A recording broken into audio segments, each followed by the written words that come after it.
Today's June 29th, 2017, and it's a special day to me. Today is the 10-year anniversary of the iPhone. Happy birthday, iPhone.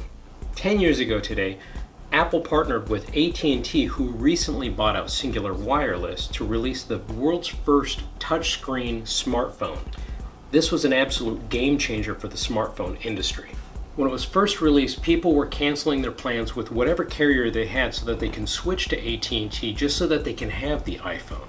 The iPhone was completely uncontested for an entire year and a half until October of 2008 when T-Mobile released their version of the iPhone. That was the T-Mobile G1. It was run off of an Android operating system made by Google, the people who created the search engine. I feel like Android was always trying to catch up to the iPhone, and it took a really long time before it ever did. The iPhone changed the way that we communicated with each other. It turned the old T9 text messages into an actual dialogue with little thought bubbles like a cartoon. And the App Store, it opened us up to so many possibilities, from digital flashlights to compasses to just all sorts of social media apps and games. The video games. I haven't played a game of Snake since I bought my iPhone. In fact, a lot of you don't even know what Snake is. With social media apps, I've been able to stay better connected to my friends and family across the planet, and I've been able to reconnect with friends and family I haven't seen since I was a child. The pinch gestures on smartphones were so good that they translated directly over to the desktops and the laptops on the trackpads, and onto the touchscreens themselves, and they've become as familiar as the mouse and keyboard. Let's fix that. The maps. The maps. You can drop me anywhere on this planet, I can find my way home. Finding buses, checking tomorrow's weather, looking up obscure trivia, and fact-checking and debunking myths has become just a quick search away. The Blair Witch Project could never be released to the same audiences again today. Reading books or the news on my phone is so easy that I don't even remember the last time I brought a book into the bathroom with me.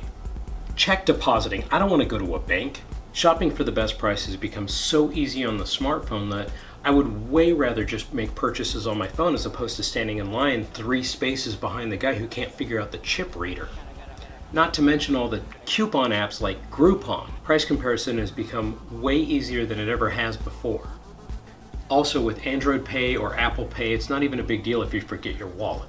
So the build up to it was, whatever, but I didn't have the kind of money to be able to buy an iPhone, so it didn't really mean an awful lot to me. But one day I was heading up to Capitol Hill in Seattle, and I walked by the old Cingular Wireless building that got bought out by AT&T in 2006, and then in 2007 when I was walking past it, there was this giant line going all the way down into downtown Seattle, like pretty much. It went all the way down the hill.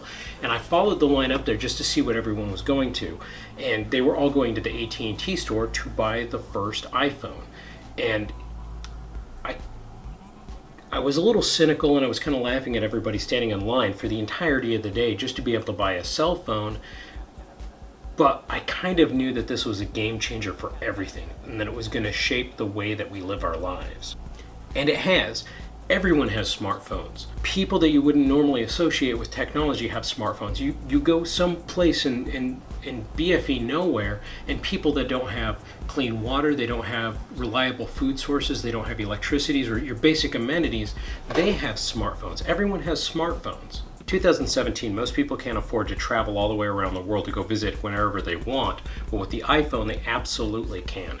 And I think that it is the biggest technological advancement I've ever seen in my life. It's arguably bigger than the automobile or the airplane. So whether you prefer the iPhone or Android operating system, it really doesn't matter. It all started with the iPhone. That's why I say, happy birthday, iPhone.